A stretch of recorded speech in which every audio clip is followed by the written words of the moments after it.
Hello, good morning students. How are you? So let is the continue accommodations in Belgium.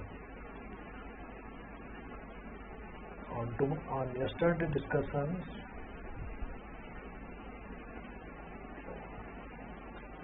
Sri majoritism in Sri Lanka, and let is start today accommodations in Belgium. So the Belgian leaders took a different part that recognized the extent of the regional difference and culture diversities. Belgium में जो एक different part चल चुका था वहाँ के leaders का, वो ये था कि डिफरेंट एरिया या जो क्षेत्रीय कल्चर है, डाइवर्सिटी है, उसमें उनके बीच 1970 से 1993 के बीच में फिर से करेंगे. The Belgian leader took a different part the recognized to extent of regional difference and culture diversity.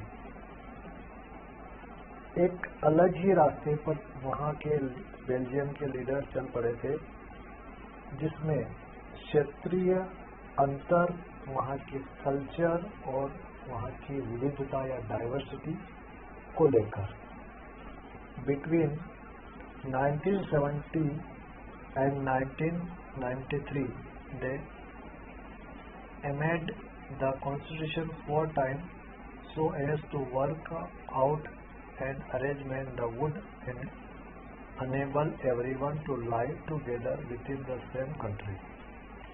1970 से 1993 के बीच में वहाँ पर कॉन्स्टिट्यूशन 4 टाइम कॉन्स्टिट्यूशन रिटर्न या कॉन्स्टिट्यूशन बनाने का 4 बार प्रयास हो चुका था. उसका ऐसा अरेंजमेंट किया जा रहा था कि हर कोई सेम कंट्री में एक साथ मिलकर रह सकते.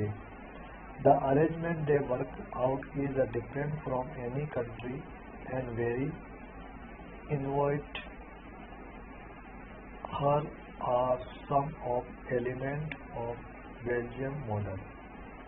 और इस तरह से कॉन्स्टिट्यूशन की डिज़ाइन करना चाहते थे कि उसका हर तत्व बेल्जियम एक दुनिया में एक बेल्जियम मॉडल दुनिया को दिखे. Second, the first constitution prescribes that the number of Dutch and the French speaking minister shall be equal in central government. Constitution में इस कुछ constitution prescribers जो थे, उसके जो नंबर थे डच और फ्रेंच स्पीकिंग के जो मिनिस्टर बोलने वाले, वो सेंट्रल गवर्नमेंट में इक्वल चाहते थे, समानता चाहते थे. Some special law require the support of majority of members from each legislative group. वो लोग चाहते थे कि कुछ स्पेशल स्टेटस या उनका स्पेशल रिक्वायरमेंट था कि इस प्रकार से लोगों को डेवलप किया जाए कि मेजॉरिटी मेंबर को लेजिस्लेटिव ग्रुप में ज़्यादा अहमियत दी जाए. Thus, no single community can make decisions alternately. कोई भी ताकि एक सिंगल कम्युनिटी ही अल्टीमेट डिसीजन के लिए बाध्य हो. Many power of the central government have been given to state government of 2 regions of the country. कहीं पावर सेंट्रल गवर्नमेंट ने स्टेट गवर्नमेंट में 2 क्षेत्रों में देश के अंदर दिए गए, the state government are not subordinate of the central government. इसमें ऐसा है कि स्टेट गवर्नमेंट सेंट्रल गवर्नमेंट का सब ऑर्डिनेट नहीं होगा, जैसा कि इंडिया में होता है। Borolas as a separate government in which both of the community have equal representation.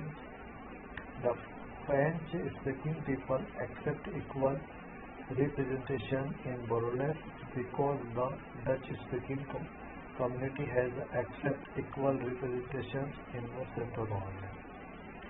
आगे चलकर बोरोलस जो गवर्नमेंट था वो दोनों कम्युनिटी को प्रतिनिधित्व या दोनों कम्युनिटी को इक्वल रिप्रेजेंटेशन का बात करता दे रहा था, तो वहाँ पर इस बात को लेकर दोनों ही कम्युनिटी में एक्सेप्ट किया उनके रिप्रेजेंटेशन को।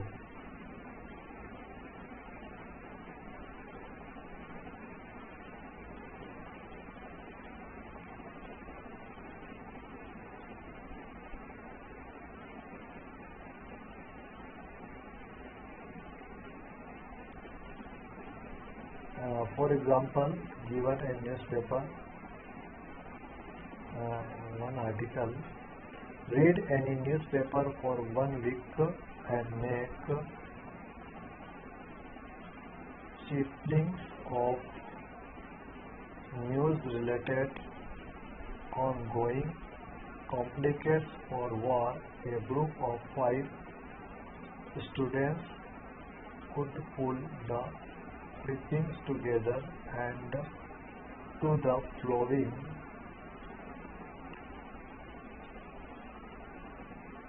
एक न्यूज़पेपर, कोई सा भी न्यूज़पेपर जब हम पढ़ते हैं तो उसमें ऐसे कई न्यूज़ हमें देखने को मिल जाती है जो डिफरेंट प्रकार के वार होते हैं। फॉर एग्जांपल, एक ग्रुप ऑफ 5 विद्यार्थियों का एक ग्रुप इस मैटर को लेकर इकट्ठे हुए और वो डिफरेंट कॉम्प्लिकेट मैटर है उसके ऊपर डिस्कशन करना चाहते हैं। Classify this complicates bye their location, your state, India, outside India. अब हम यहाँ पर इस कॉम्प्लिकेट को लोकेशन पर बेस पर हमारे स्टेट या हमारे देश इंडिया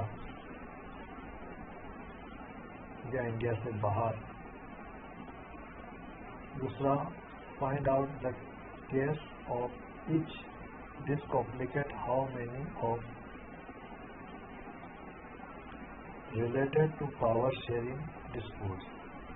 अब यहाँ पर ये बात हमें पता करना है कि किन परिस्थितियों में मैटर कॉम्प्लिकेट हुआ है और वो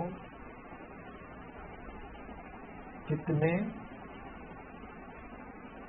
किन चीज़ों से रिलेटेड है पावर शेयरिंग डिस्प्यूट्स को लेकर। Third, which of this complicate could be resolve by working out power sharing arrangement. और वे कौन से कॉम्प्लिकेट हैं जिसको फिर से रिसॉल्व करके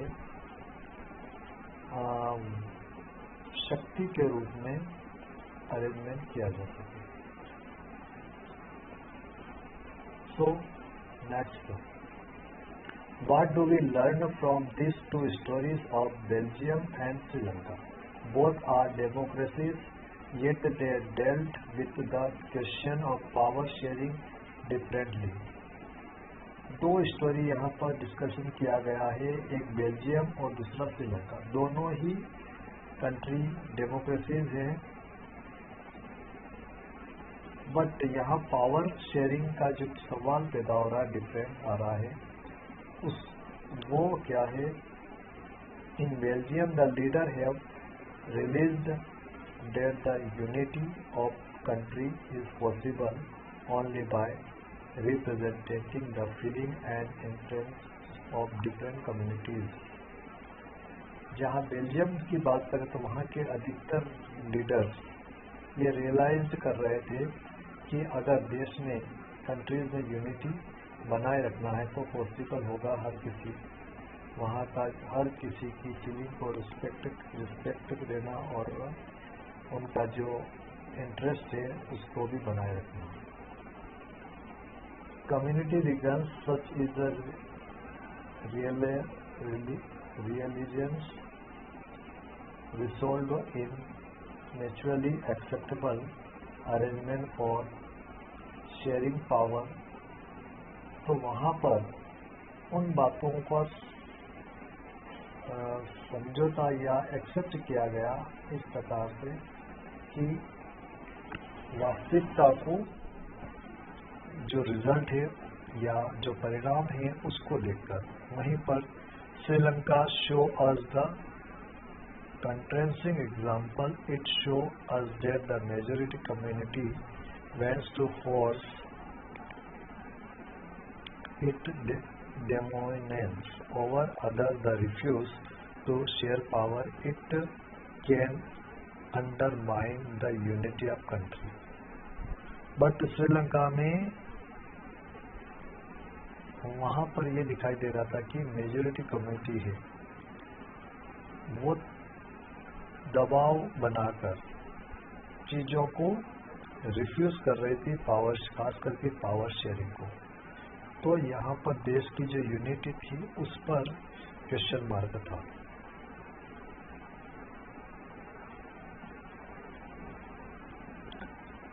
अब ये तो हो गया।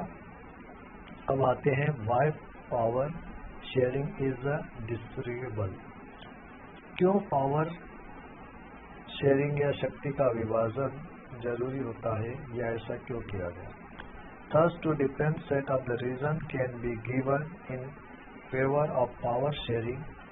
Firstly, power sharing is good because it helps to reduce the possibility of conflict between the social groups. Since social conflict often leads to violence and political stability, power sharing is a good way to ensure the stability of political order. Imposing the will of majority community over other may look like attractive option in the short run, but in the long run it undermines the unity of nation. Power sharing का ये जो question आया है उसमें ये है कि उसका एक रीज़न ये था कि पावर शेयरिंग, फर्स्ट तो ये है कि पावर शेयरिंग एक अच्छा गुड थिंग है। उससे उसकी मदद से जहाँ तक संभव होगा कॉम्प्लेक्स जो चीज़ें खास करके सोशल ग्रुप में, सामाजिक समूह में, वो शट आउट होगी। और अगर पावर शेयरिंग होगी तो उसको अपने स्तर पर वायलेंस और पॉलिटिकल इंस्टेबिलिटीज, हिंसा और राजनीतिक अस्थिरता दोनों को कम किया जा सकता है। पावर शेयरिंग एक अच्छा तरीका है। यहाँ पर पॉलिटिकल ऑर्डर को स्टेबिलिटी मिल सकती है और मेजॉरिटी कम्युनिटी और अदर जो ऑप्शन है उसको शॉर्ट रन या लॉन्ग रन इस तरह से उसको निर्णय करना है, और एक खास करके राष्ट्र की एकता के लिए। tyranny of the majority is not just oppressive for the minority, it often brings runs to majority as well. यहाँ माइनॉरिटी और मेजॉरिटी के बीच में जो तर्क चल रहे थे, लॉजिक चल रहे थे, वो थोड़े से डिफरेंस दिखाई देते हैं। There is a second deeper reason why power sharing is good for democracies. Power sharing is the very spirit of democracy. दूसरा अगर गहराई से अगर सोच समझ के बात सोच समझ कर डिस्कशन करें तो यहाँ पर पावर शेयरिंग एक गुड वे है डेमोक्रेसी के लिए, क्योंकि पावर शेयरिंग एक डेमोक्रेसी का स्पिरिट है, उसकी आत्मा है। Democratic rules involves sharing power with those affected by exercise and who have to live with the effect. People have right to be consulted on how they are be governed. सरकार चलाने के लिए अगर power sharing होगा तो लोग या उसमें सरकार में जो बैठे पीपल्स हैं वो किसी बात को या किसी डिस्प्यूट को डिस्कशन करके भी सॉर्ट आउट कर सकते हैं। A legitimate government is one where citizens through the participation acquire stake in the system। और इस प्रकार से सरकार और वहाँ के नागरिक एक प्रकार का सिस्टम के भागीदारी बनकर सोल्व कर सकते हैं। Let us call the first set of the reason regulations and the second moral, while traditional reason treats that power sharing will bring out better outcome, moral reason impress the very act of power sharing valuable। और इस प्रकार से नैतिक तौर पर भी power sharing एक better outcomes है, एक मॉरल रीजन्स भी है जहाँ पर हम पावर शेयरिंग एक वैल्यूबल के रूप में डेवलप हो, उसकी एक महत्ता हो।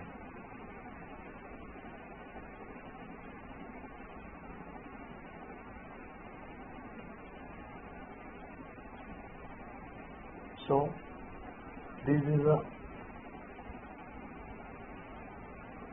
your first chapter, part 3 is over. Next video tomorrow will be I release. So thank you very much.